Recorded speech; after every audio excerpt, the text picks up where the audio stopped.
para repercutir as investigações do caso Master e como os impactos podem atingir o governo, se é que podem atingir na avaliação desses entes governistas. A gente abre espaço para uma conversa muito importante com o deputado José Guimarães, ele é do PT do Ceará, também líder do governo na Câmara Federal. Líder, boa tarde, já está ao lado do meu colega Gustavo Uribe, a quem eu passo a palavra para abrir essa entrevista. Uribe, contigo. Obrigado, Tainá. Líder, obrigado pela entrevista aqui ao Bastidores CNN. Gostaria de começar com esse assunto. O senhor acha que esse escândalo do Banco Master pode respingar na imagem do governo federal? Não, porque não é uma questão de governo. Como tem dito o presidente Lula, é uma questão que cabe ao Banco Central, que está conduzindo as tratativas na suspensão das atividades do Banco Master, as apurações todas e da Polícia Federal.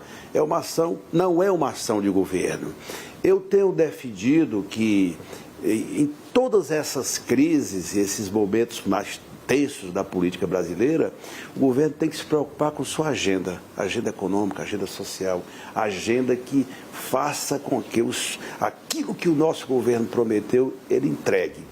E, evidentemente, vai tratando na paralela os problemas que vão surgindo, mas não acho que essa questão do Banco Master pode atingir outras esferas da República, mas acho muito difícil essa operação, o que o Banco Central está fazendo e, sobretudo, a Polícia Federal está fazendo nas apurações, possa atingir o governo. Muito pelo contrário, eu percebo, todos nós, o país inteiro percebe que de um tempo para cá, a Polícia Federal se transformou numa instituição republicana, autônoma, que faz as operações acontecerem sem precisar de autorização ou não do governo. Portanto, eu não acho que esse fato, ele interdite esse bom momento que o governo está vivendo do ponto de vista daquilo que nós estamos entregando nesse período pré-eleitoral. O Congresso Nacional está falando de uma CPI, já tem as assinaturas no Senado Federal. O governo federal vai apoiar essa CPI? Vejam, eu tenho uma opinião política que vem desde o primeiro momento que eu assumi, na época, a liderança do governo da presidenta Dilma aqui na Câmara. Quem é governo, CPI nunca é bom. CPI você sabe como começa, mas não sabe como termina. Segundo, também uma CPI se justifica quando você percebe que os órgãos de apuração não estão apurando. Se tem uma coisa que está sendo apurada fortemente, é essa questão do Banco Master. Todo mundo está acompanhando pelo que a Polícia Federal está fazendo. Portanto, CPI é discurso da oposição, é palanque para a oposição. É claro que nós não podemos banalizar o instituto das CPIs, mas elas precisam ocorrer dentro de uma lógica. Tem investigação ou não?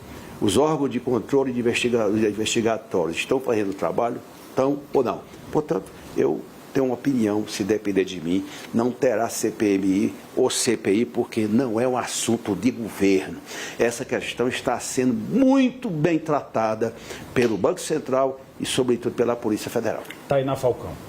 E a sua avaliação? O senhor cita o BC e cita a PF, líder. A sua avaliação sobre a condução da investigação pelo relator do caso no Supremo Tribunal Federal, o ministro Dias Toffoli. E sobre CPI, para deixar muito claro, o governo, então, vai tentar barrar a instalação dessa CPI ou é só uma avaliação inicial de que ela não deve existir? Vai colocar esforço, eu quero dizer, líder, para que essa CPI não exista? Eu ainda vou conversar com a ministra Gleice, mas a minha opinião política é uma opinião geral, né? Vai fazer esforço para não instalar, eu vou dialogar com a ministra Gleice Hoffmann, mas eu tenho a opinião, como eu disse, que CPI não interessa ao governo, qualquer que seja. Segundo, vou repetir, quando você tem uma denúncia grave ou um fato relevante que exige a apuração, e se os órgãos que apuram não estão dando conta, aí sim a CPI se justifica, mas CPIs elas se transformaram em instrumentos políticos da oposição. Portanto, eu não acho conveniente, mas isso não significa que nós vamos atuar para agir no sentido da não instalação. Nós vamos dialogar, mas eu tenho uma opinião política que eu estou dando para os nossos telespectadores da CNN. Segundo, cada qual no seu quadrado.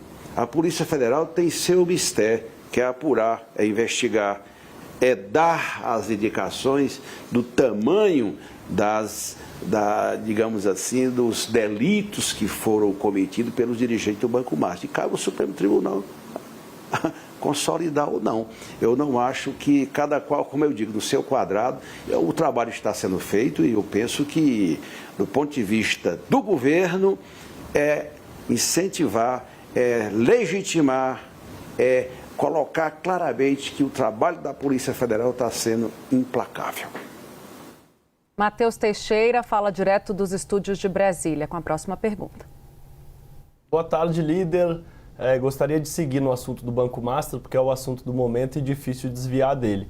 A gente sabe que houve aplicação do Banco Master em relação à Previdência do Rio de Janeiro, que é o governador Cláudio Castro, que o cunhado de Vorcaro doou dinheiro para o ex-presidente Bolsonaro e para o Tarcísio de Freitas, mas a gente também sabe que o Credit Sexta, que foi um dos principais ativos do banco, surgiu na Bahia, no governo de Rui Costa. Agora a notícia de que a família do ministro Ricardo Lewandowski seguiu com um contrato com o banco enquanto Lewandowski estava no Ministério da Justiça. As notícias de que o próprio líder do governo no Senado admitiu ter indicado Lewandowski para o Banco Master, portanto é difícil desvincular totalmente o governo desse escândalo. E eu queria saber do senhor como convencer o eleitor de que o governo não teme as investigações e, ao mesmo tempo, pode atuar para que não haja essa CPI.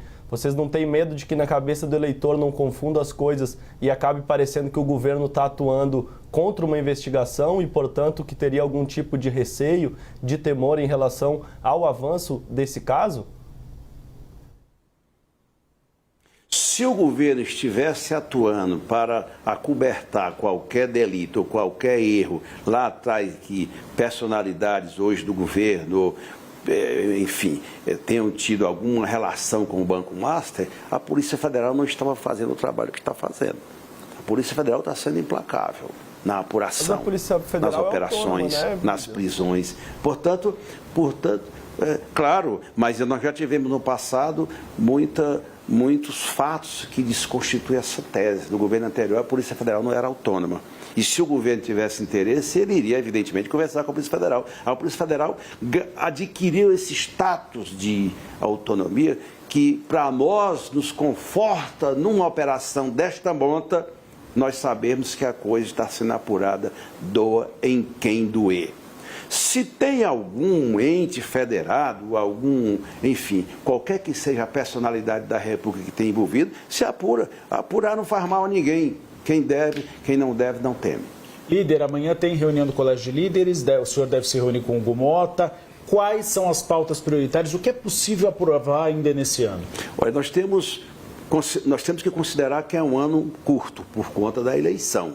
São 4, 5, 6 meses agora do primeiro semestre. Mas algumas matérias são muito relevantes. Eu digo assim, você tem aquelas matérias que são do dia a dia, como, por exemplo, a MP do Gás do Povo. É uma medida provisória que vai se vencer agora. Nós temos que votar na primeira semana do período legislativo. Você tem a medida provisória que precisa ser votada esse semestre, que é do PIS Nacional dos Professores, que foi editada recentemente. São matérias diz respeito às ações cotidianas do governo na relação com o Congresso. E tem aquelas pautas, Gustavo, que são estratégicas do ponto de vista do governo. Por exemplo, a escala 6x1. Eu penso que esse tema ele é decisivo para o país, o mundo todo. Eu estive recentemente na Itália, em Roma. É um assunto hoje que engloba todos os países, portanto, não tem por que o Brasil, não discutir esse tema e o Congresso precisa se debruçar e vamos juntar tudo que está tramitando, na minha opinião, e acabar com essa escala, porque ela desconstitui minimamente a dignidade do trabalhador brasileiro. Você tem a tarifa zero, que é um tema que vai entrar no debate eleitoral. Penso que nós devemos também aprofundar esse debate, porque ele é central. Diz respeito à questão da mobilidade urbana. A nossa Fortaleza está bem avançada nesse tema, né? Eu peguei os dados de Fortaleza, o Rio de Janeiro, portanto, é outro tema muito relevante. A questão da regulação das Big Techs e tudo. Porque, veja bem, se o Congresso não fizer, o Supremo vai fazer. Portanto, eu sou defensor de que quem elabora leis, quem legisla, Quem legisla é o Congresso, não é o Supremo. O Supremo analisa a constitucionalidade das leis que nós votamos aqui, Gustavo. Mas o Congresso precisa se dar conta da sua enorme responsabilidade. Portanto, esses temas, para mim, eles são essenciais para o país. Nós vamos ter uma eleição polarizada, uma eleição onde está em jogo a democracia brasileira, e nós precisamos de regras, de instrumento para inibir a rede de ilegalidade que muitas vezes foi montada no nosso país, e sobretudo nos períodos eleitorais. Portanto, eu acho que nós temos que debater esse tema nesse primeiro semestre. 6x1. Hugo Mota deu alguma sinalização que está disposto a pautar nesse ano? Pelo que eu tenho conversado com ele, ele considera que é um tema que merece ser discutido. Se vai votar ou não, depende da nossa correlação de forças. A PEC da segurança também é outro tema. Evidentemente, quando eu declarei que para votar o texto do relator do jeito que está, desconstitui a ideia, a espinha dorsal da proposta do governo, é real. Eu tenho os temas principais que nós precisamos discutir. Não significa não votar, vamos sentar e vamos discutir.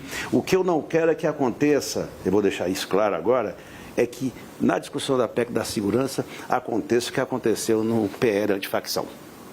Eu acho que envolve um debate de país. A PEC da segurança desidratado. Exatamente. Nós temos que discutir com uma questão de país, não é do governo. Claro que a iniciativa foi do governo, mas cabe ao Congresso ouvir no Brasil. Não pode ser, eu vou fazer isso para ajudar os governadores que são de oposição ao presidente, ao governo federal. Não. Nós temos que pensar uma proposta que unifique o país no combate às facções, ao crime organizado, que dê condições para a Polícia Federal. Ninguém apura mais crime organizado no país do que a Polícia Federal, Gustavo. Portanto, eu penso que a PEC da segurança precisa ser analisada e votada, mas num clima que seja uma síntese daquilo que o Brasil está precisando nesse momento, que é uma ação enérgica para combater as facções e o crime organizado no Brasil. Tainá. Líder, o senhor citou aí alguns dos temas que são prioridade, a gente já tinha ouvido falar, até mesmo dentro do Planalto, surgem esses assuntos ligados à segurança pública e à escala 6x1. Mas, considerando que esse é um ano eleitoral, os parlamentares vão estar muito voltados para as respectivas bases nos estados, qual seria, dentre esses temas que o senhor mesmo elencou, prioridade zero de aprovação para o governo? Qual será, portanto, a aposta de vitória do governo no parlamento este ano? E quando o senhor cita a PEC da segurança e PL antifacção, líder, eu me recordo daquele embate sobre a relatoria do antifacção. O projeto volta agora para a Câmara dos Deputados. Há a intenção do governo de retirar essa revisão do PL antifacção das mãos do Guilherme Derrite? Olha, primeiro o seguinte, eu diria que prioridade das prioridades. Você tem, primeiro, a agenda diária de governo. São as medidas provisórias que dizem respeito à implementação das políticas públicas que estão sendo discutidas, elaboradas, decididas e encaminhadas para o país inteiro. Crédito suplementar e por aí vai. Se tem o piso nacional dos professores, se tem a gás do povo, a via provisória. Essas matérias precisam, evidentemente, fazem parte da agenda diária da relação de governo com o Congresso. E tem aquelas questões que são centrais. Eu citei duas. Para mim, essas duas questões estratégicas para o país, diz respeito ao país. Aliás, três. Eu diria, a escala 6x1. E aí nós não podemos discutir um tema só se tem divergência ou não. É tema de Brasil, de país.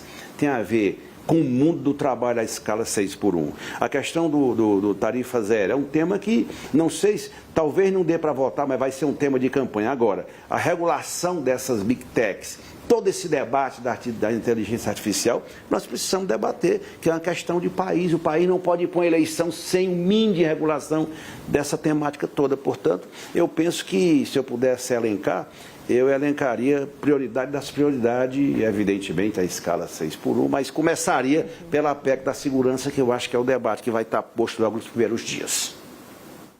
Sobre o antifacção, que eu te perguntei, a relatoria? Não, eu acho que o texto foi alterado do Senado. A alteração que houve do Senado foram pontos importantes. Nós não sentamos para discutir ainda. O ideal é que as alterações que foram feitas no Senado, elas possam ser discutidas aqui com o novo relator. para não contaminar o ambiente político que foi contaminado no período passado. Eu acho que nós terminamos o ano, Tainá, num clima muito melhor. Nós votamos todas as matérias. Nós tivemos crises, é verdade, e nós não podemos esconder o sol com a peneira. Não pode. Né? Nós tivemos problema no IOF, grave crise na relação com a Câmara. Nós tivemos problema no projeto da lei do PL antifacção. Todo mundo sabe disso. Na PEC, a chamada PEC da blindagem, o governo foi derrotado aqui dentro e nós tivemos dimensão do que aconteceu, mas terminamos o ano num momento assim de uma certa harmonia. Eu acho que para um ano eleitoral nós não podemos indicar outro caminho que não seja uma certa harmonia entre o Poder Executivo e o Poder Legislativo. Uribe, deixa eu só complementar aqui que a gente gosta de organizar o lead, viu, líder? O senhor sabe como funciona a cabeça de jornalista. Para ficar claro, o senhor fala, olha, o ideal é que não seja o Guilherme Derrite novamente o relator na Câmara, porque, obviamente, vai desfazer de tudo o que foi aprovado no Senado Federal. Essa é uma ideia que o senhor está jogando aqui para a gente, ou isso já foi discutido a portas fechadas com o presidente Hugo Mota, ou será levado como sugestão do governo ao presidente da Câmara, que haja, portanto, outro relator ao PL antifacção? Não foi discutido nada sobre esse tema com o governo, com o governo e o presidente Hugo Mota. É uma ideia que eu estou tendo. Eu vou dialogar com a ministra Gleice e levar essa ideia como sendo uma ideia minha ou de governo para o presidente Hugo Mota. Matheus Teixeira. Líder, aproveitando o gancho das eleições para perguntar sobre o seu estado. A gente sabe que vocês estão reafirmando a candidatura do Eumano, mas a desincompatibilização anunciada do ministro da Educação, Camilo Santana, gera uma suspeita de que ele vai ficar ali uma espécie de banco de reserva, caso chegue mais próximo da eleição e as pesquisas se mantenham com números não tão favoráveis ao PT, pode haver essa substituição. Imagino que o senhor vai dizer que não. Mas eu queria que o senhor falasse sobre o seu estado, se o senhor vai ser candidato a senador, como está a composição da chapa e como estão se preparando para eventualmente enfrentar um antigo aliado no estado, que é o Ciro Gomes, que já teve, inclusive, apoio a Camilo Santana e agora deve ser o candidato adversário. Então eu queria que o senhor falasse um pouco do seu estado, se o senhor vai ser candidato a senador e se o Camilo pode eventualmente entrar em campo nas eleições deste ano. O meu candidato a governador do Ceará é a reeleição do governador Eumano. Assim como eu tenho a mesma opinião política como coordenador do GTE Nacional, o Grupo de Trabalho Eleitoral. Tanto vale para o Ceará como para a Bahia. A eventual desincompatibilização do ministro Camilo Santana não significa ele ser candidato. Evidentemente que gera suspeitas, mas suspeitas são suspeitas. Nós estamos trabalhando o PT do Ceará fortemente para a reeleição do Eumano. Porque é um governo muito bem avaliado. Essa ideia de que ele está fraco não procede do ponto de vista da avaliação de governo. É claro que o ex-ministro, ex-governador, ex-candidato a presidente 3 vezes, o recall, qualquer pesquisa, as pessoas vão lembrar. Só burro, desculpa o termo, não vai entender isso, Gustavo, Matheus. Nas pesquisas, né? Pesquisa. O cara foi candidato a presidente 3 vezes, governador 2, prefeito de Fortaleza 1, ministro de Estado da Economia. Como é que não vai ser lembrado? Portanto, eu me preocupo. Quem anda rápido come cru. E nós estamos preparados para ganhar a eleição com o Eumano. E eu, se depender do PT do Ceará e do PT nacional, eu serei candidato a senador. Eu estou no 5º mandato de deputado federal, tenho ajudado muito o meu estado e nada acontece pouca coisa acontece, Gustavo, na República que a gente não tenha participação, até porque caiu aqui o fone, mas tudo bem. Eu nasci militando no PT e vou continuar no PT. Eu quero ser senador da República para ser diferente no Senado Federal. Aquela casa, Gustavo, não é casa para aposentadoria de ninguém, é uma casa de trabalho.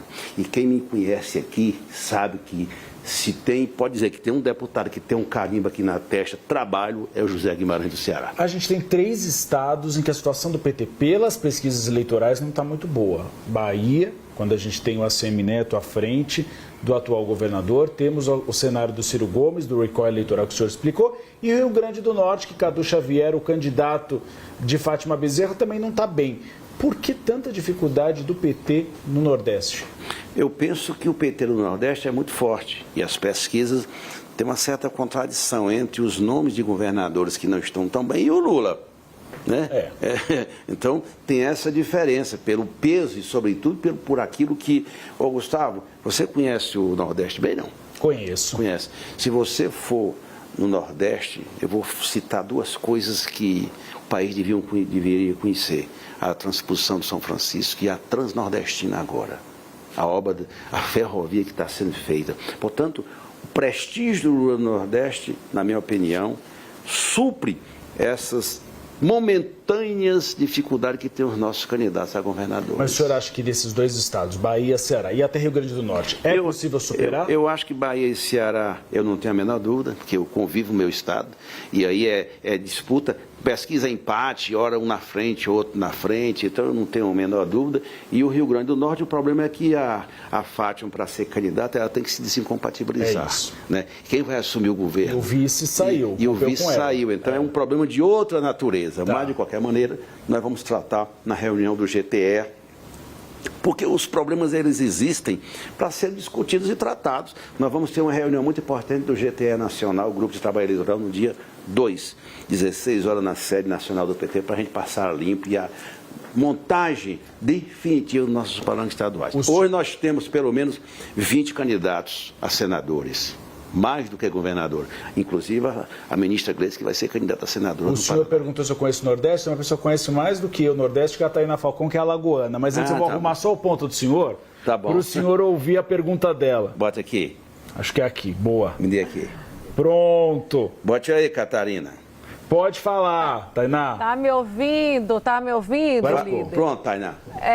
Jornal. Agora assim tô. A gente aqui é técnico, a gente é tudo. Agora eu tô. Não, a gente faz de um tudo, como diz a história. Ô, líder, eu queria te ouvir um pouco mais sobre a composição do Legislativo. Me parece que é prioridade do PT, da esquerda, né, desses partidos aliados, de centro-esquerda, esse ano. É um pedido do presidente Lula esse foco no Senado, mesmo que tenha que sacrificar a eleição de governadores? Hoje, o senhor bem sabe, nesses últimos 3 anos aí, vivenciou quase que um martírio diante de uma base aliada tão enxuta, tendo que ter uma articulação ali pesada em cima do Centrão, que hoje é maioria no Congresso Nacional, diante dessas dificuldades. A intenção hoje do PT, da base do governo, é o legislativo, o foco total nessa eleição 2026, o senhor diria, claro, além da reeleição do presidente Lula, é fazer cadeira no Senado e na Câmara? Exatamente isso, Tainá. Nós temos prioridade das prioridades, a eleição do Lula e a eleição dos parlamentares, senadores e Câmara. Nós temos que alterar essa correlação de forças, porque para quem governa, você não tem como mudar o modelo. O chamado presidencialismo de coalizão, ele exige base de governo sólida nas duas casas, e nós não temos. Eu digo para você, Tainá, e para os nossos telespectadores, que foi muito doído esses 3 anos de liderança do governo, porque muitas vezes, para aprovar uma matéria, aqui é cheio de surpresa. Tem matérias que são aparentemente simples e nós não conseguimos aprovar, e tem matérias extremamente difíceis que nós conseguimos aprovar, como imposto de renda para quem ganha até R$5 mil da isenção do imposto de renda, a PEC da reforma tributária. Tem essas contradições todas no parlamento. Portanto, o PT é a opinião do presidente Lula e nossa, da direção nacional do PT, porque eu também sou vice-presidente nacional do PT, nós vamos focar a ampliar nossa bancada no Senado, ampliar a bancada dos aliados no Senado, que nós temos aliados leais lá, e aumentar nossa bancada aqui na Câmara Federal.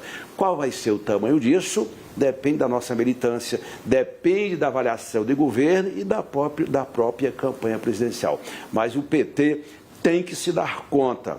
Nós temos que, ao tempo que privilegiamos as candidaturas do PT, também nós temos que olhar para os estados, porque eles são decisivos para a reeleição do presidente Lula. Mateus... Então, é o mix das duas coisas para a gente conseguir. Matheus Teixeira. E a ministra Gleice está me chamando. Se reunir com a Gleice. Matheus, faz uma pergunta que a gente já está encerrando.